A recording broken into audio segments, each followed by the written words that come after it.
Hola, muy buenos días a todos y bienvenidos a Esenciales en Infectología, un espacio de aulas abiertas de la Universidad de Antioquia.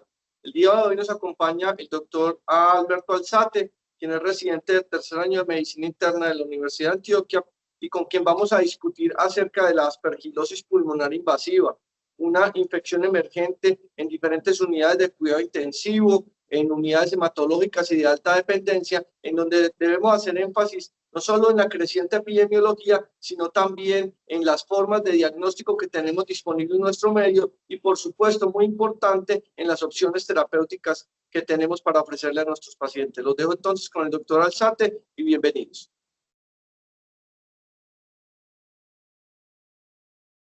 Bueno, muy bien.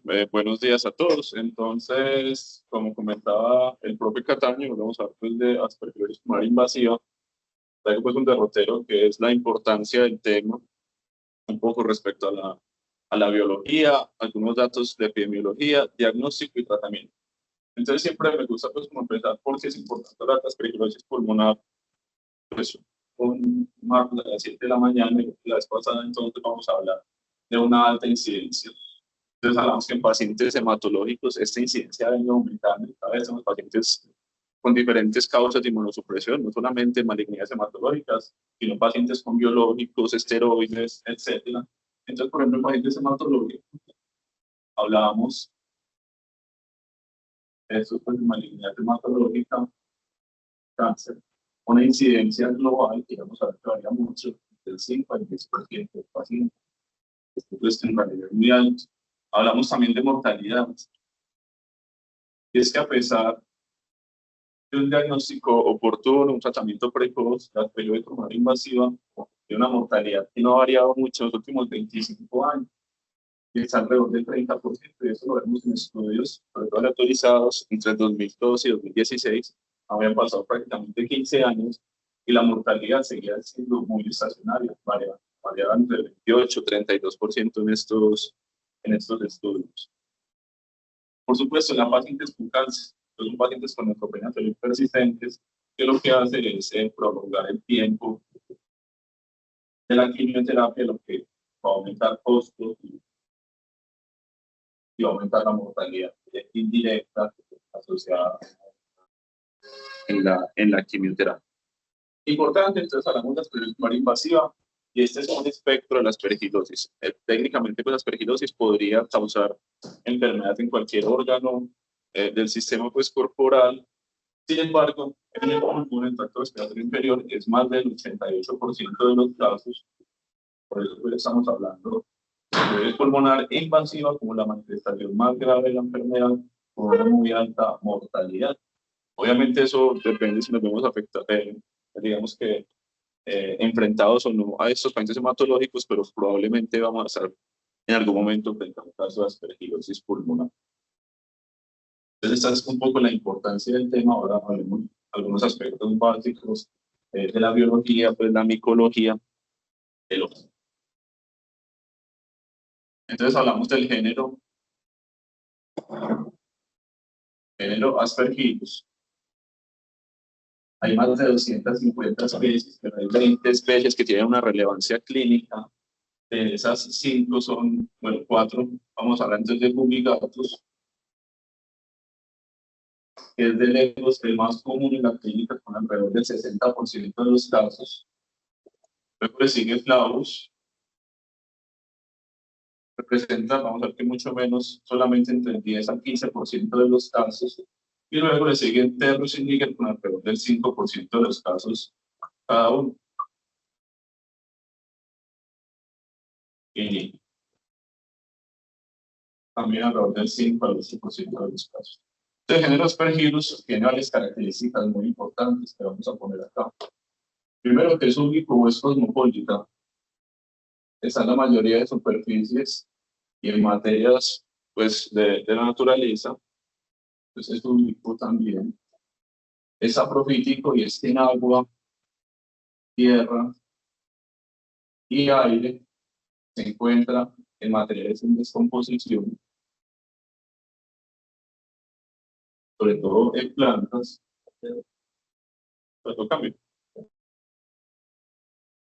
en descomposición, sobre todo pues en plantas y en la tierra, hasta los primeros 30 metros, vamos a encontrar este moho.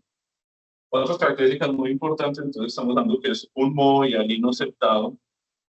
No es el único, pero es de los, digamos que el más relevante dentro de estas características. Moho hialino septado. Y hablaremos un poco pues más al respecto de la biología como tal, con un dibujo.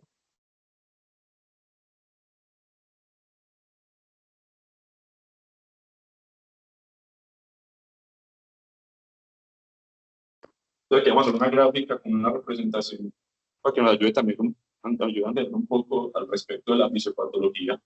Entonces tenemos la coniospora, entonces aquí tenemos un tallo, tenemos una vesícula, y alrededor de estas vesículas vamos a hacer aquí unos circulitos que representan las conillas como las formas asexuales del hongo. Importante que estas conillas son el mecanismo que tiene el hongo para colonizarnos y posiblemente infectarnos, y es que usualmente un ser humano normal, inmunocompetente, inhala alrededor de 100 a 1000 conillas día, y tenemos la capacidad de manejarlo y de curarlo. Un paciente, pues, un ser humano inmunocompetente. Ahora, estas conillas, pues, van a estar conectadas a las cifras, cuando ya tiene una reproducción, pues, como tal sexual. Estas cifras son septadas, vemos que es un septo, pues, regular, y tienen ramificaciones que están descritas a 45 grados, lo que ayuda, pues, como tal, a distinguirlo de otros hongos. Ahora, estas conillas, vamos a dibujar, pues, una persona, y por ejemplo, con otro color.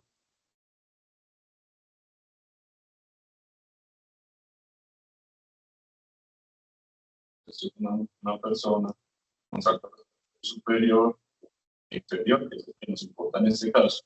Por supuesto, la segunda, digamos que presentación clínica más común en aspergilosis es la sinusitis fúngica invasiva, entonces es muy importante tenerla pues aquí en cuenta, pero vamos a ver pues como tal a nivel pulmonar.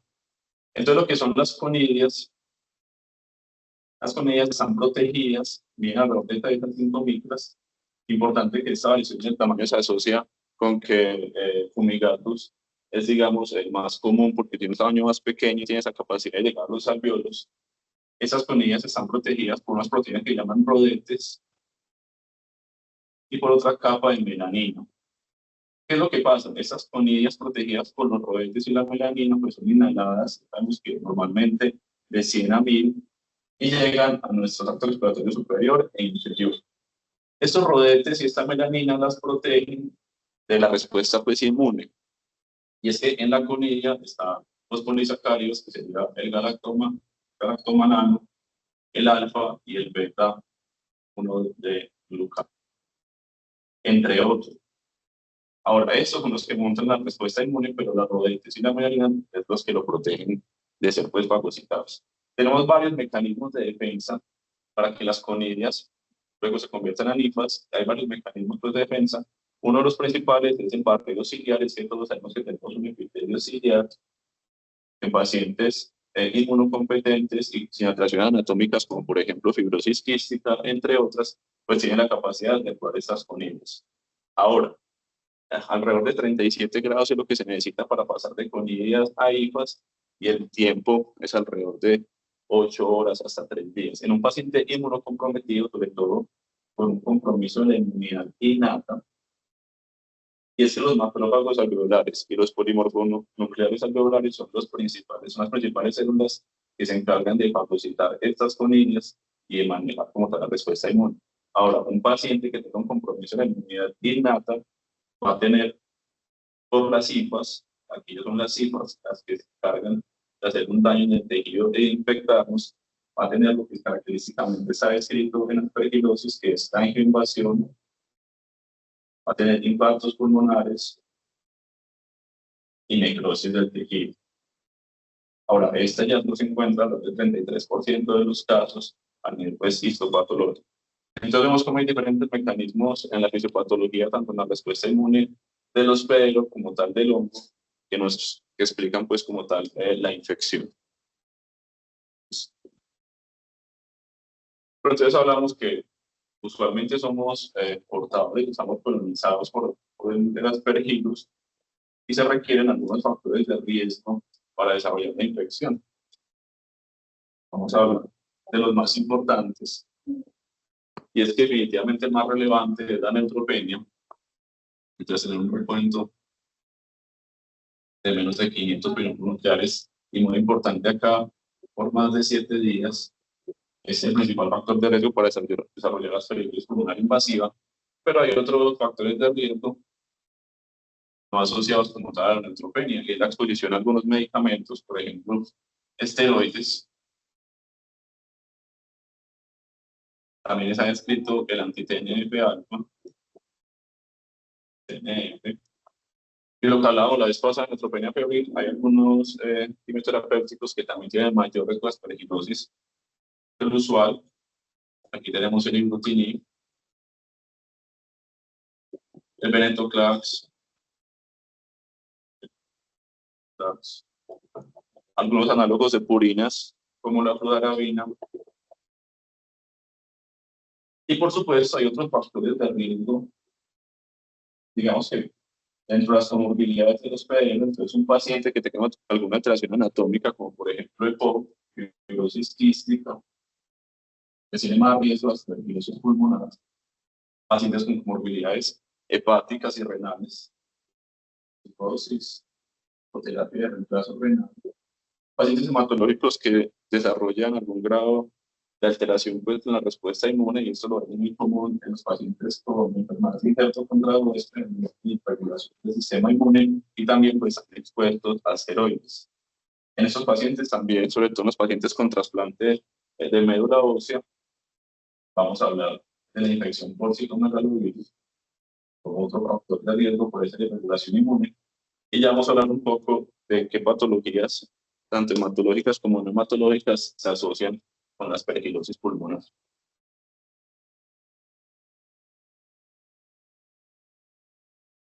Entonces hemos hablado que esta enfermedad pues, afecta principalmente a pacientes hematológicos, pero antes de abordar las diferentes incidencias, me gustaría también resaltar que no es exclusivo de pacientes hematológicos, como vamos a ver también, tiene un papel muy importante en trasplantes de órganos sólidos y en inmunodeficiencias primarias, sobre todo por la enfermedad granulosa crónica, por la alteración en la fagocitosis y en los reactantes pues, de oxígeno, la destrucción del óvulo. Entonces, en pacientes hematológicos hay diferentes pues, incidencias, y eso explica pues, la preocupación a nivel mundial. Entonces, tenemos la plasia medular, que es la patología con mayor incidencia,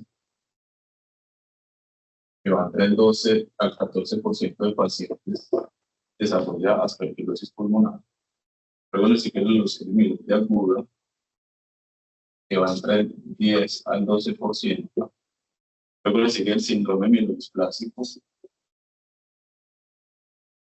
entre el 8 y el 10%. Luego le sigue el trasplante de médula ósea pues, alogénico, en este caso, que vemos que tiene una incidencia quizás no tan altas como los pacientes con aplasia medular o LMA, sin embargo con mortalidades y con implicaciones terapéuticas muy relevantes, es alrededor del 6 al 10% de incidencia, que esta puede llegar a ser variable. Y ahora vemos pues, que eso, no es esto tampoco es que sea, digamos que propio de la malignidad hematológica, porque quizá, por ejemplo, el mieloma múltiple, pacientes que también pueden estar neutropénicos, expuestos a dosis de esteroides, con inmunoparálisis, en realidad pues tienen incidencias menores de solamente un 2 al 4%.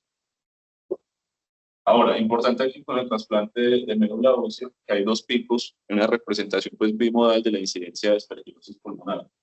En los primeros 40 días, esto pues asociado como tal con la quimioterapia, se da más del 80% de los casos. Y después de 100 días, se da pues un porcentaje importante de los casos, y esto es principalmente por la enfermedad de injerto contra huésped, que como veamos aumenta el riesgo considerable de desarrollar pues aspergillosis pulmonar. Otro grupo de pacientes que tienen una pues, alta incidencia de esta infección, donde también hay una preocupación en la literatura, son los pacientes con trasplantes de órganos sólidos. Vamos a poner puntos. Trasplante de órganos sólidos. El principal que se hace pues no lo hace nuestro medio, pues que yo esté enterado, se hacía previamente ese trasplante de intestino delgado, pues, que tiene alta mortalidad y requiere altas dosis de inmunosupresión, tenía incidencias tan altas como el 15%, altísimo. Luego le sigue el de pulmón. El del pulmón, donde el injerto, al ser expuesto al momento del trasplante al medio ambiente, pues tiene el riesgo de ser colonizado por el aspergillus y posteriormente pacientes pues, que son también inmunosuprimidos, desarrollar infección y tiene unas incidencias de alrededor del 6 al 8%. Luego le sigue el del hígado. Hígado quizá tiene una incidencia baja, pues son tan altas como esta, solamente el 4%. El problema del trasplante hepático es que tiene mortalidades muy altas. Por eso es una preocupación en los centros de trasplantes hepáticos con mortalidad mayor al 60% por aspergillosis pulmonar. No se sabe muy bien por qué. E igual que ahorita hablamos, pues en cáncer hematológico, pues eso no es propio de todos los trasplantes por los diferentes grados de inmunosupresión y, por ejemplo, el trasplante renal solo tiene una incidencia del 0.5%, una incidencia pues, relativamente baja. Entonces, ¿cómo se va comportando en estos pacientes?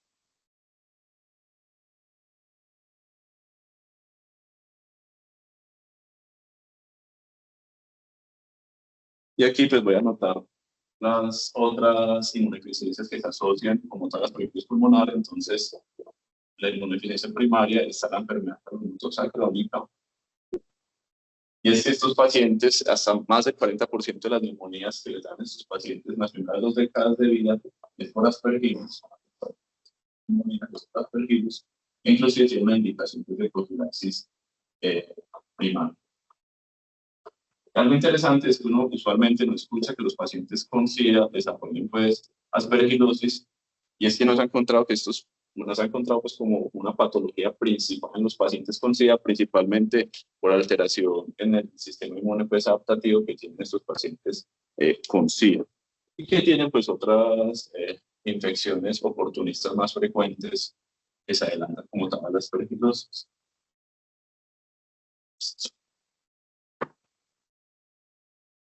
Muy bien, vamos por factores de riesgo. Ahora hablemos un poco pues del diagnóstico. Diagnóstico siendo quizá como las partes pues, más complejas por las dificultades que tiene, pero vamos pues como a desglosar. Entonces tenemos el diagnóstico lo vamos a dividir en 3, clínico, radiológico y microbiológico, y después vamos a clasificarlo en una serie pues de probabilidades, sobre todo desde el punto de vista de investigación, para hacer un abordaje pues diagnóstico y por supuesto terapéutico. Entonces tenemos un espectro que es clínico, tenemos un espectro clínico, tenemos un espectro radiológico y tenemos otro microbiológico.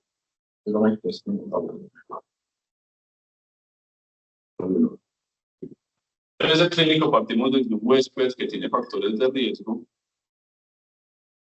Eso obviamente hace parte de la clínica y del abordaje que hacemos al paciente, y es conocer el paciente qué características tiene y qué comorbilidades tiene. Sin embargo, ya ahora las manifestaciones clínicas podemos ver que es muy inespecífico, nos quedamos cortos en los datos clínicos, de ahí la importancia sobre todo del diagnóstico radiológico, pero clásicamente los pacientes tienen tos no productiva, son pacientes con disnea, son pacientes con fiebre, y esto pues en el contexto de neutropenia febril, neutropenia febril persistente, a pesar del manejo antibiótico, persisten con fiebre. Hay unos datos clínicos que son, digamos que puntuales o perlas clínicas en el diagnóstico de la aspergillosis pulmonar, como sería la hemoptisis, el dolor pleurítico, que representan como tal esa angioinvasión, sobre todo que es la hemoptisis. Ahora, esto no es tan frecuente y por supuesto acá el diagnóstico diferencial es muy amplio, ni siquiera lo vamos a abordar porque hay que descartar, obviamente, neumonías bacterianas, hay que descartar micobacterias, es decir, vemos que es muy inespecífico como tal la clínica. De ahí que tenga tanta relevancia el diagnóstico radiológico. Y es que cuando estamos pensando en aspergilosis pulmonar, de inmediato tenemos que hablar de la tomografía, la radiografía, perdón, aquí se queda pues muy corta. Idealmente en un TACAR hay algunos hallazgos que tienen cierto grado de probabilidad en la relación pues, con la aspergilosis pulmonar. Entonces, los más comunes que hablemos de una enfermedad macronodular, mayor a 1 centímetro, y eso es hasta el 94% de los casos. Ahora, hay unas características importantes de esos nódulos, y es que son subpleurales periféricos. Subpleurales, son periféricos, hasta el 94% de los casos. Y aquí abajo, vamos a representar quizá el signo más descrito cuando uno habla de aspergilosis pulmonar, que es el signo del halo. Este es un signo, como saber, que es sensible, tiene una buena especificidad, más no nos hace un diagnóstico de aspergilosis muy importante que hay que tener en cuenta los diferenciales. Entonces, el signo del halo simplemente es un nódulo o inclusive una masa, una consolidación pulmonar que tiene vidrios merilados a su alrededor, pues como algo así, obviamente pues en la tomografía. Eso es lo que representa es una intubación en diferentes patologías. Hay daño vascular, hay inclusive un proceso pues, vasculítico alrededor de este nódulo y se da en el 70% de los casos. Ese es un signo precoz. Y hay que tener aquí en cuenta que el diferencial pues, es amplio. Fusarium, cándida, inclusive en pacientes pues, en otro contexto, cáncer, en algunos casos pues micobacterias, no tan común. Es un paciente cuando progresa, alrededor de 7-15 días después, hasta el 10% de los pacientes va a ser el signo del aire creciente, entonces otro signo radiológico muy descrito en aspergilosis, donde lo que vamos a ver es un nódulo que sufre una característica en forma pues, de media luna. Tenemos aquí el nódulo con un signo pues, del aire creciente o el signo de la mérula. Ahora, esto vamos a en el 10% de los casos y ya es una progresión como tal del signo del alma. Entonces, esto es muy común pues, en aspergilosis, pero hay otras manifestaciones pues, tomográficas. Entonces, hasta el 30% de los pacientes pueden tener consolidaciones. Una consolidación, sobre todo pues, en cuña subpleural, hasta el 30% de los pacientes. Y previamente se consideraba que si un paciente tenía derrame pleural, pues bajaba la probabilidad de aspergilosis. Sin embargo, ya se sabe que es más común de lo que se cree, es en las series, el derrame pleural llega hasta el 10% de los casos. Entonces, también me di cuenta que no se estudia la enfermedad, ahora no es tan frecuente como en otras patologías, probablemente pues biólogos. Tenemos pues ahí está. Y ahora hablemos un poco de los hallazgos pues, microbiológicos. Voy a borrar acá para tener pues, todo el tablero.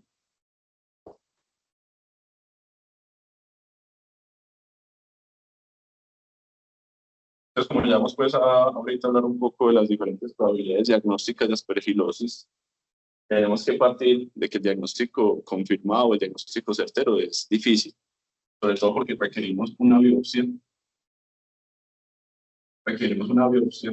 que necesita unos cultivos y unos hallazgos histopatológicos. Entonces hay varias dificultades. Primero, una biopsia en un paciente críticamente enfermo y inmunocomprometido, pues tiene unos retos. Igualmente no se va a lograr por el alto riesgo pues, que tenemos al hacer biopsias pulmonares. Segundo, que el cultivo tiene más rendimiento, hablamos de un 30-50%. Y con la histopatología, como ahorita hablábamos, no siempre tiene los hallazgos de aspergilosis y está pues limitada a la biopsia. Por eso, en la gran mayoría de casos, hacer un tratamiento pues empírico sin un diagnóstico certero por cultivo de histopatología.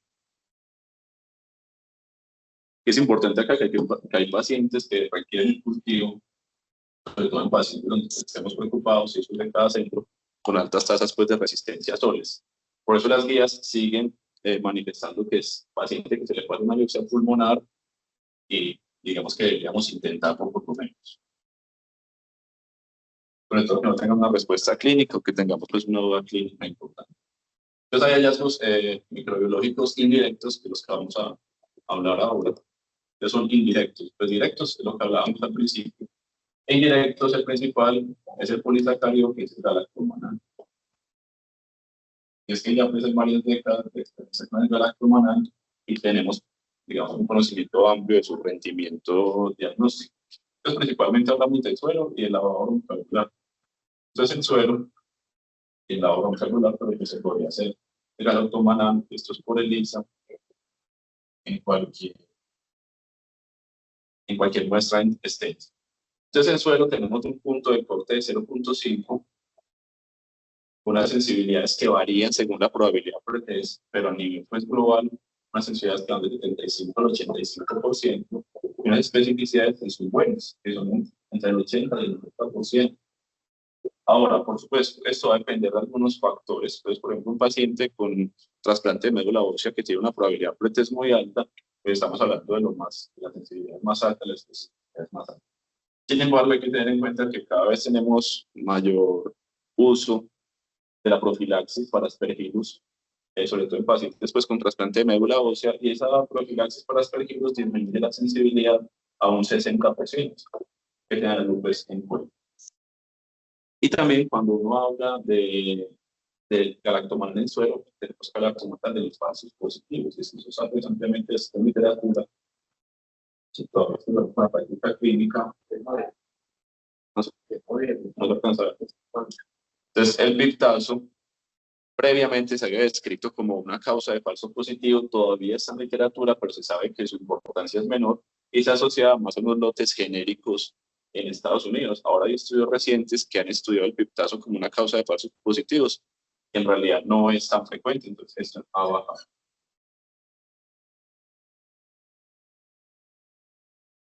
Pero el galactomannan, pues es digamos que en cierto grado específico para aspergillus, pero no es exclusivo. Hay que tenerlo en cuenta sobre todo con Fusarium, como también otra causa de falsos positivos. Muy bien. Y ahora cuando hablamos de lavado bronquial, entonces aquí hablamos de un punto de corte mayor a 1, eso es lo que define como tal el consorcio en el 2020, pero también tener en cuenta pues, que entre niveles más altos hay mayor especificidad y mayores de 0.5 es también lo que hablaba la FDA como valores positivos en lavado bronquial.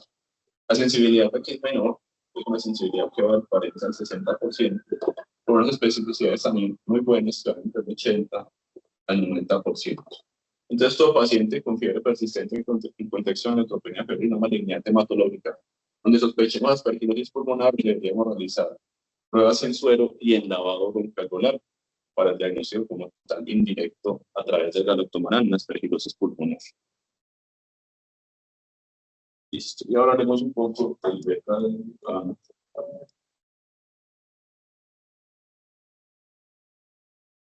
El beta-glucano, pues también veíamos que hace parte de la pared celular, es un polisacárido.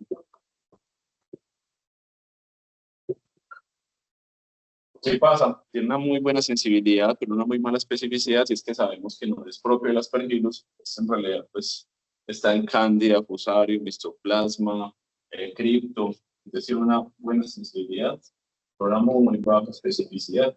De ahí que su uso esté recomendado solamente en pacientes de muy alto riesgo de aspergilosis como una ayuda complementaria al galactomannan, es decir, pacientes con trasplante de médula ósea, y siempre pidiéndolo en conjunto con el galactomannan, nunca solo, y nos puede pues, confundir. Cuando lo que es un galactomannan, un paciente de muy alto riesgo puede tener una utilidad diagnóstica y todavía no es que sea, digamos que inútil su uso. Y claro que tenemos que hablar pues, de las pruebas moleculares de los últimos 5 años. Hay varios estudios que hablan de su sensibilidad y especificidad y una PCR para aspergillus.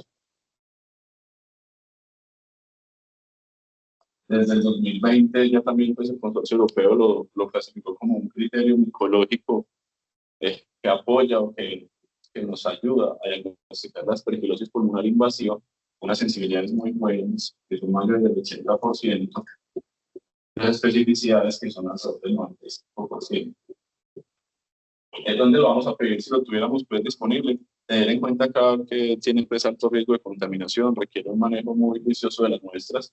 Técnicamente se podría pedir en cualquier sitio estéril, pero recomiendan pedirlo en sangre y en lavado bronquial. La recomendación del 2020 es que tengamos que pedir las dos. Y apoya, sobre todo aumenta mucho la especificidad si tenemos 2 PCRs positivas en sangre o 2 PCRs positivas en la bronquial o una y una. Esto pues con unas especificidades diagnósticas muy altas. Entonces la PCR, en caso de no la pues disponible, ya hace parte pues como de ese arsenal diagnóstico.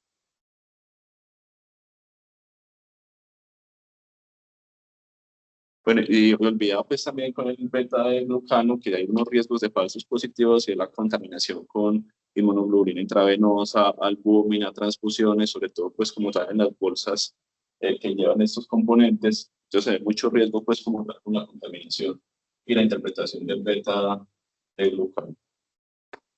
Y para ir terminando vamos a ver un poco pues, bueno, me faltan acá las probabilidades diagnósticas. Es que eso también pues está muy descrito en la aspergillosis pulmonar. Entonces tenemos aspergillosis pulmonar que es posible, probable y probable. En realidad, la recomendación es que estas definiciones tienen un impacto pues, en la investigación a nivel de desarrollo pues, de estudios clínicos para tener pues, unos pacientes o una población pues, homogénea. Sin embargo, utilizamos también la práctica clínica porque nos ayuda, digamos, que a llegar más razones para iniciar un tratamiento pues, empírico con efectos adversos en pacientes con polifarmacia. Entonces, es importante conocer.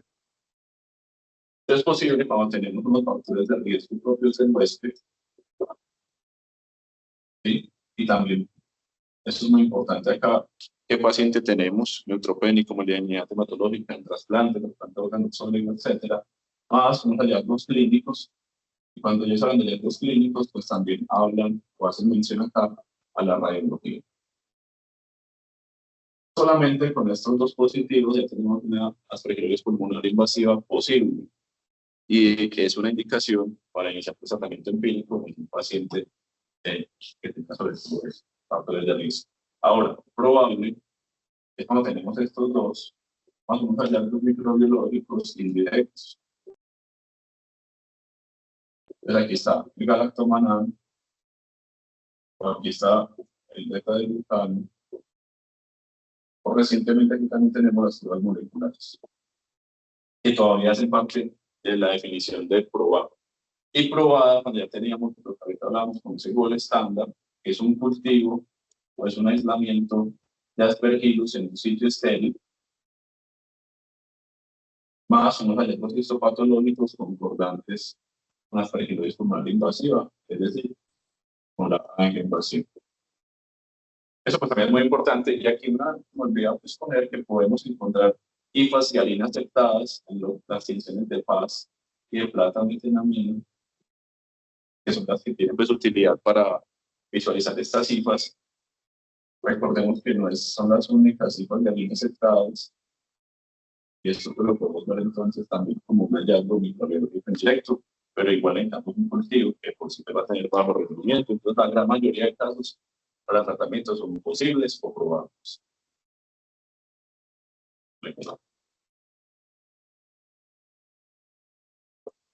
Y ahora pues para ir terminando hablamos de tratamientos. El tratamiento en realidad no ha cambiado mucho en las últimas décadas. Cada vez intenta hacer más, tener más premura con el tratamiento, tratamientos pues empíricos muy complejos. Pero la mortalidad sigue siendo muy alta. Entonces pues hablemos un poco del tratamiento. Y partamos de que hay varias líneas de tratamiento. Entonces tenemos los azoles, tenemos las ciclosambinas, tenemos los polianos. Entonces la primera línea de tratamiento de los azoles va a ser el voriconazol. Y es que cuando se comparó en 2012 en un estudio en New England, en alrededor de 250 pacientes, se comparó versus AMPO-B, y esto era desoxicolato. Se mostró que el voriconazol disminuía en alrededor de un 20% la mortalidad comparada con AMPO-B. Esa mortalidad es alrededor del 30%, y con AMPO-B desoxicolato era alrededor del 50%. Desde aquel entonces, el voriconazol es la primera línea de manejo para estos pacientes. Eran estudios ya de una década publicados en Lancet que muestran cómo tanto el isoconazol como el osaconazol son no inferiores con el voriconazol. Entonces hoy en día hablamos que el voriconazol y el osubuconazol, el voriconazol pues con dosis de carga de 6 miligramos por kilo cada 12 horas, inclusive ya luego lo podría pasar a vía oral después de 7 días. Y el isobuconazol también se plantea pues como primera línea, sobre todo porque tiene menores tasas de efectos adversos comparado con el voriconazol.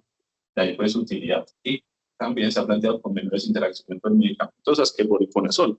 Importante el voriconazol, entonces hablamos de fotosensibilidad, mayor riesgo de cáncer de piel, hepatotoxicidad, neurotoxicidad, y esa es la preocupación, sobre todo en pacientes con leucemia, en el uso de la vincristina y el uso concomitante de voriconazol porque aumenta la toxicidad pues por vincristina. De ahí que el POSA o el isobuconazol también se han planteado pues como primera línea. En los estudios retrospectivos que avalan el uso, a pesar de este estudio en New England, hablan el uso de la anfotericina B liposomal. También con tasas de respuesta muy similares al voriconazol, entonces también se plantea como segunda línea en caso de que hayan algunas interacciones medicamentosas que no permitan usar los azoles. Y luego tenemos las equinocandinas, pues las pupunginas, las que tengamos pues disponibles. En realidad no hay superioridad una sobre la otra en el manejo de la esclerosis pulmonar y se plantea con los azoles como un manejo combinado. Este manejo combinado tiene mala evidencia, pero pues tiene unos estudios también retrospectivos que demuestran, comparado solo con el manejo nasal, puede disminuir la mortalidad, pero está reservado por la organización de estudios caracterizados en pacientes que tengan un curso clínico o que tengan una respuesta clínica mala, en pacientes que previamente conozcamos que tienen una resistencia a los azoles altas, según el centro de tratamiento, y eso lo definen pues en Estados Unidos como más del 10% de resistencia a los azoles. Esto tiene indicación de manejo combinado o más del 5%, pues la recomendación es considere manejo combinado cuando tenemos estas resistencias a los azoles. Y la triple terapia, azole, equinocandina, pues y anfotericina, muy mala evidencia. Hay series de casos en pacientes con una evolución clínica muy tórpida, con alto pues, riesgo de mortalidad. Y esa es como lo que trae el día de hoy. No sé si hay preguntas. ¿Qué pasó? Entonces, fatal.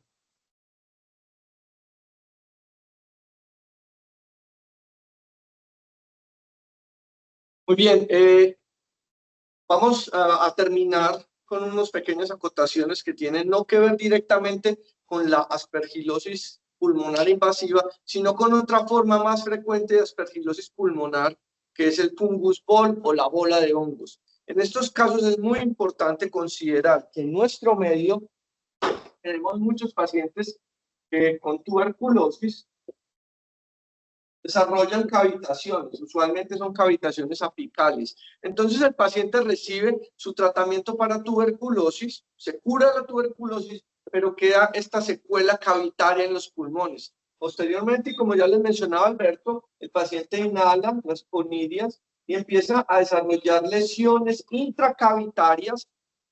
No siempre son muy sintomáticas, pero esto permite entonces que se vaya formando esta bola de hongos. Esto es lo que en la tomografía podemos ver como el signo del sol naciente, en donde vemos la cavitación y vemos cómo el hongo aquí empieza a asomarse.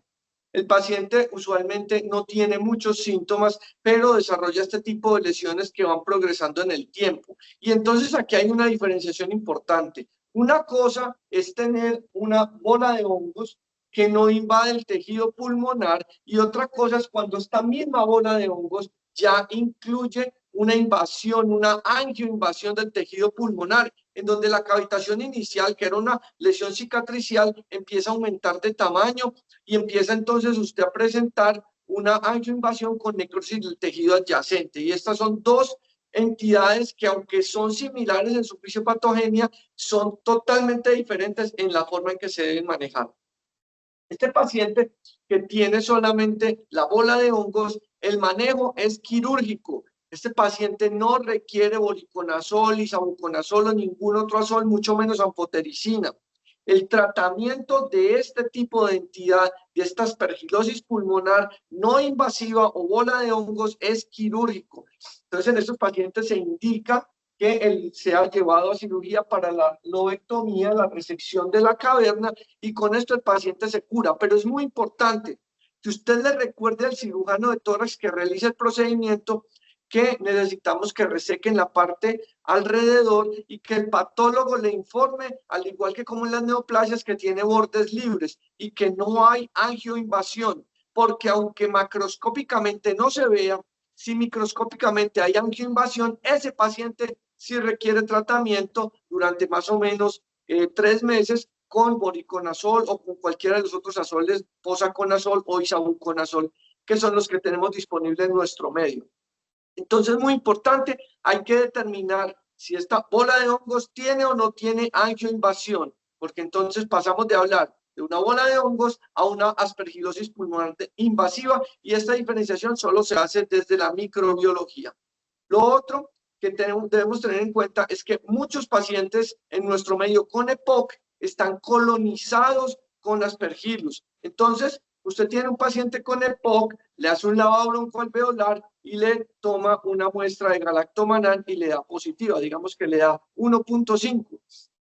Esto es una muestra claramente positiva, y entonces en ese caso usted tiene que entrar a diferenciar si su paciente tiene aspergilosis pulmonar invasiva o tiene un EPOC exacerbado con una colonización por aspergillus, cuyo cuadro clínico es muy similar y cuyos hallazgos microbiológicos también lo son. Entonces, allí la diferenciación en donde nos ayuda es la radiología, en donde usted, pues, en el paciente con el EPOC, pues va a encontrar las alteraciones propias de esta entidad clínica, pero no encuentra los hallazgos radiológicos que ya Alberto le mencionaba, no encuentra nódulos, no encuentra todas estas consolidaciones y lesiones sugestivas de una aspergilosis pulmonar invasiva. Entonces, ojo, no siempre que usted tiene un galactomannan, no siempre incluso que tiene un cultivo de un esputo o un lavado broncoalveolar positivo con aspergillus, significa que su paciente tiene una aspergilosis pulmonar invasiva, y mucho menos que su paciente requiere algún tipo de tratamiento antifúngico. Se tiene que diferenciar entonces aspergilosis pulmonar invasiva, de bola de hongos y de la colonización por aspergillus que muchos pacientes con EPOC tienen. Entonces son 3 entidades en donde aspergillus compromete el pulmón, pero en donde no todas las veces usted requiere un manejo antibiótico, ni mucho menos en otros casos cuando requiere es un manejo quirúrgico para la mejoría de este cuadro infeccioso. Esto era lo que teníamos para contarles el día de hoy. Recuerden, esto es Esenciales en Infectología, un espacio de aulas abiertas de la Universidad de Antioquia, y nos vemos cada 8 días con un nuevo seminario en temas relacionados con enfermedades infecciosas dictados por nuestros residentes, y donde al final hacemos unos comentarios. También quiero invitarlos el día de hoy a que visiten mi canal de YouTube, que se llama Infectología en Minutos, en donde van a encontrar el resumen de cada uno de estos seminarios en una concisa revisión que hacemos al final de cada uno de estos seminarios. Los esperamos en 8 días y no olviden visitar el canal de YouTube. Muchas gracias por su asistencia.